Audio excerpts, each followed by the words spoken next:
Hi, everybody. So this week we're going to be looking at what's called the ethic of prima facie duties. Now, in order to look at this theory, we need to first start by introducing an idea called ethical pluralism. So in this video, we're going to introduce the ideas of ethical monism and ethical absolutism. Then we'll talk about how this kind of monism seems to oversimplify morality and use that as a way to motivate investigating a view known as ethical pluralism. Now, this comes in two forms. There's pluralism with absolutism, and this leads to a problem of conflicting rules, which then sort of motivates a discussion of pluralism with non-absolutism, which leads into the ethic of prima facie duties.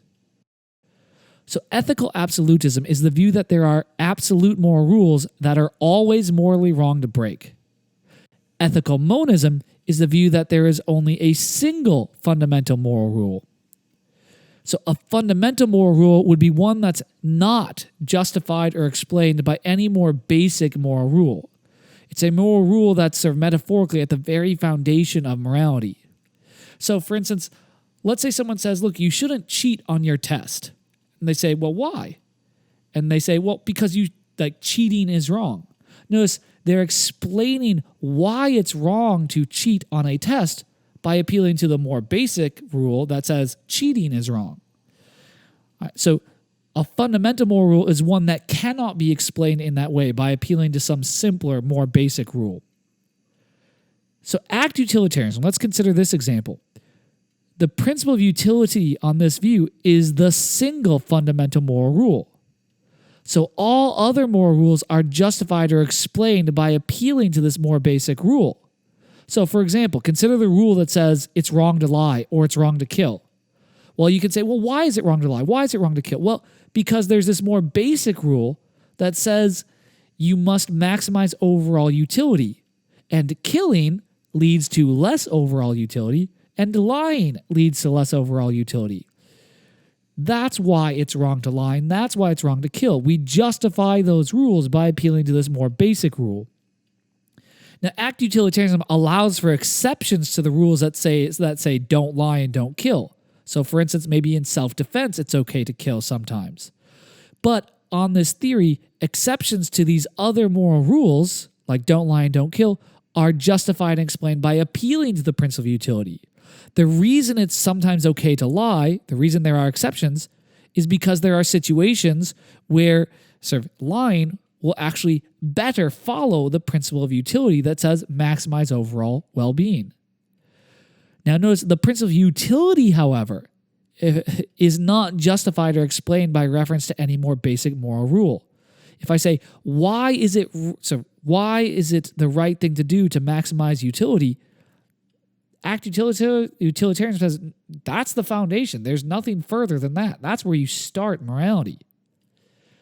Now, the principle of utility is also an absolute moral rule on this theory. So notice, utilitarianism has that moral flexibility. Other rules like don't lie and don't kill, those aren't absolute. They have exceptions. But once we get down to the foundation, to the principle of utility, it's always morally wrong to break that rule. There are no exceptions to this fundamental rule. So this is the one and only absolute moral rule on this theory. We can make similar comments about Kant's moral theory. Let's talk about the principle of humanity. So we saw the principle of universalizability, but Kant thought that those were just two ways of saying the same thing. So let's just focus on the principle of humanity. So the principle of humanity is the single fundamental moral rule on Kant's theory because all other moral rules are justified and explained by referring to this principle. So for example, a rule that says don't harvest innocent person's organs. Well, why is that wrong? Well, that's justified by the fact that doing that, so harvesting an innocent person's organs, would be to treat that person as a mere means. All right, the principle of humanity is also itself not justified by any more basic moral principle. So I can't say, well, why is the principle of humanity true? There's no other moral rule that I could appeal to justify it on Kant's theory. This is sort of rock bottom. This is where morality starts. Moreover, the principle of humanity is an absolute moral rule on Kant's theory. It's always morally wrong to break this rule, no exceptions. It's never okay to treat another person as a mere means. So we've seen that both utilitarianism and Kantianism have their problems. So what should we do when we find those problems? Well, you might hold on to one of the theories and just attempt to solve those problems. You might say, look, I'm a utilitarian. I'm going to try to deal with the problem of injustice, try to fix sort of the problem.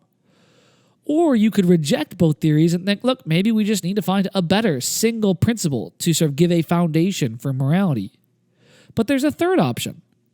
You might think that both theories latch onto an important aspect of morality. You might think, yeah, utilitarianism, I think the consequences are really morally important. You might look at Kantianism and think, but justice also and fairness also seems to be really morally important. Maybe the problem with these theories is that they've both latched onto something morally important, but they make a mistake in thinking that that's all there is to morality, that it's the only thing that matters. So maybe the problem isn't that these theories haven't found the correct ultimate moral principle, but maybe the problem is their assumption that morality can be boiled down to a single principle in the first place. Maybe we should reject ethical monism in favor of ethical pluralism. This is the view that there's more than one fundamental moral principle. So ethical pluralism can come in two forms. There's the absolutist version and the non-absolutist version. So on the absolutist version, there's multiple foundational fundamental moral principles, and they are all absolute. They have no exceptions. It's always wrong to break any of them. There's a huge problem, though, with this kind of theory.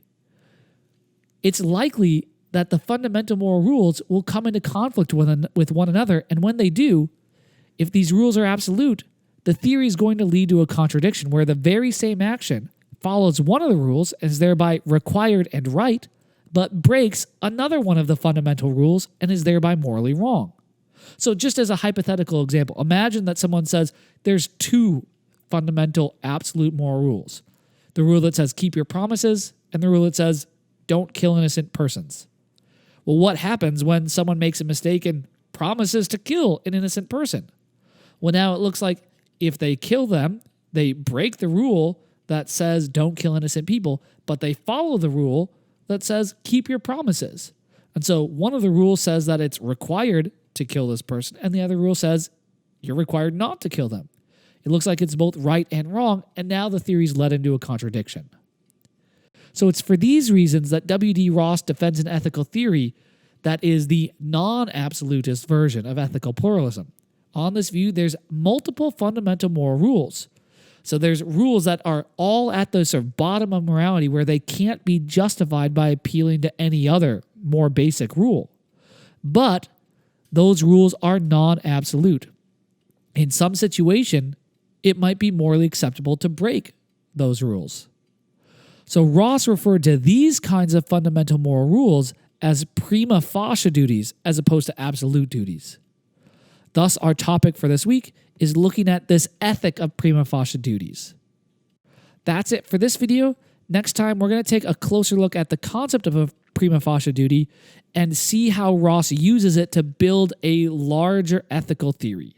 See you then. Bye-bye.